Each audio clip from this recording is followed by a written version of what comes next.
मथुरा में फरसा बाबा की संदिग्ध मौत के बाद गुस्साए गौरक्षकों ने दिल्ली आगरा हाईवे पर आज काफी हंगामा किया। सड़क जाम, पथराव, वाहनों में तोड़फोड़ की, जिससे इलाके में तनाव का माहौल बन गया। हालांकि अब मथुरा में हालात नियंत्रण में हैं। इस पूरी घटना का सीएम योगी ने संज्ञान लिया और सीएम योगी ने अधिकारियों को सख्त निर्देश दिए कि मामले की गहन जांच हो, दोषियों के खिलाफ बिना किसी नरमी के कार्रवाई की जाए। आरोपियों को किसी भी हाल में बख्शा नहीं जाएगा।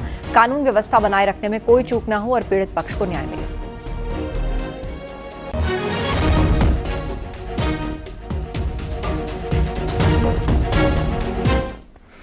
उधर मथुरा में हुए बवाल को लेकर एसपी अध्यक्ष अखिलेश यादव ने बीजेपी पर निशाना साधा है।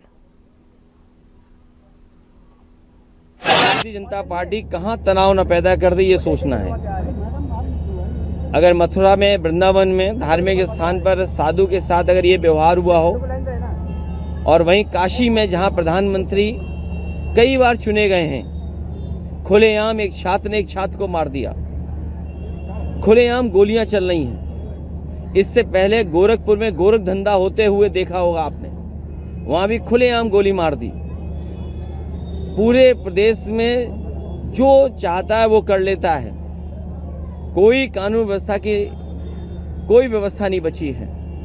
और किस तरीके से चीज़ों को नफरत में बदला जाए, ये अगर कोई सीखना चाहता है तो भारतीय जनता पार्टी से सीख सकता है। मथुरा के नबीपुर गांव में संत चंद्रशेखर बाबा की मौत के बाद संत समाज में भारी नाराजगी है। महंत हरिगिरी और स्वामी चक्रपाणी नंदगिरी ने घटना को दुखद बताते हुए दोषियों के खिलाफ कड़ी कार्रवाई की मांग की है। प्रयागराज के संतों ने कहा, ऐसे अपराधियों को बख्शा नहीं जाना चाहिए और आने वाले समय में ऐसी घटनाएं रोकने के लिए सख्त कदम जरूरी है। साथ ही हिंदू स्वाभिमान यात्रा निकालने, गौ रक्षा के लिए कानून की भी मांग की। यही कहेंगे कि बहुत ही दुर्भाग्यपूर्ण है।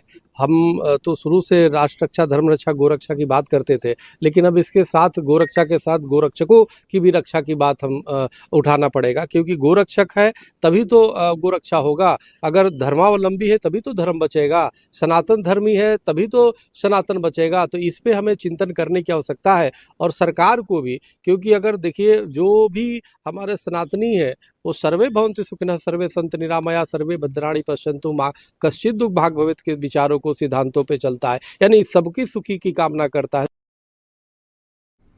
मथुरा में फरसा वाले बाबा की मौत को लेकर बड़ा अपडेट सामने आया, जहां डीएम चंद्र प्रकाश ने साफ किया कि हरियाणा बॉर्डर के पास बाबा की मौत एक सड़क हादसे में हुई थी और ट्रक ड्राइवर की भी जान गई। प्रशासन ने अफवाहों को खारिज करते हुए कहा, हत्या की बातें गलत हैं, हर पहलू की जांच की जा रही है। के कारण जो कोटवन बॉर्डर है हमारा हरियाणा से, वहाँ बाबा जी चंद्रशेखर बाबा जो फरसा वाले बाबा के नाम से मशहूर थे, उनकी दुर्घटना हुई, उसमें मृत्यु हो गई। और जो जिस ट्रक से दुर्घटना हुई थी उस ट्रक का ड्राइवर भी मृत हो गया है, क्योंकि ट्रक भी काफ़ी क्षतिग्रस्त हुई थी। बाबा जी का इस क्षेत्र में काफ़ी गौ सेवा के लिए तत्पर रहते थे और अपने पूरा जीवन उन्होंने गौ सेवा के लिए समर्पित किया हुआ था। लखनऊ के बड़ा इमामबाड़ा में लड़की के साथ बदसलूकी मामले में यूपी महिला आयोग की उपाध्यक्ष अपर्णा यादव ने कड़ी कार्रवाई की मांग की है। उन्होंने कहा कि बड़ा इमामबाड़ा के कर्मचारियों ने मान्या सिंह के साथ अभद्र व्यवहार किया और हिजाब पहनकर आने को कहा। अपर्णा यादव ने मुख्यमंत्री को पत्र लिखकर इस मामले में कड़ी कार्रवाई की मांग की। मान्या सिंह नाम की एक लड़की ने फेसबुक पर वीडियो शेयर कर इस मुद्दे को उठाया था। उन्होंने कहा कि इमामबाड़ा में उन्हें हिजाब पहनने के लिए कहा गया, जिस पर उन्होंने आपत्ति जताई। ये बेटी हमारे पास आई थी और उसने मुझसे बात भी करी, और मैंने इस पे जो है आदरणीय मुख्यमंत्री जी को इस पे पत्र लिखा है कि इस पे कड़ी से कड़ी कार्रवाई करी जाए।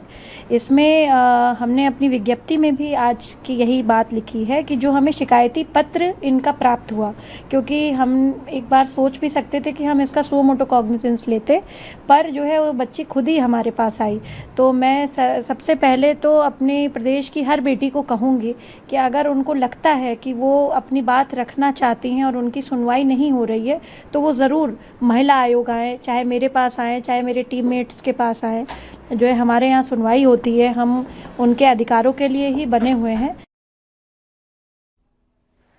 धामी सरकार के 4 साल पूरे होने पर हल्द्वानी में कार्यक्रम हो रहा है, जिसमें रक्षा मंत्री राजनाथ सिंह ने शिरकत की। इस दौरान रक्षा मंत्री ने धामी सरकार की जमकर तारीफ की और कहा कि हमारे धामी धाकड़ के साथ धुरंधर भी हैं। धामी सरकार में धुआंधार विकास के काम हो रहे हैं। जब यहाँ के मुख्यमंत्री पुष्कर धामी को केवल धाकड़ धामी नहीं कहा जाना चाहिए, बल्कि यहाँ के मुख्यमंत्री पुष्कर सिंह धामी को अब धुरंधर धामी कहा जाना चाहिए। धुआंधार इन्होंने काम किया है।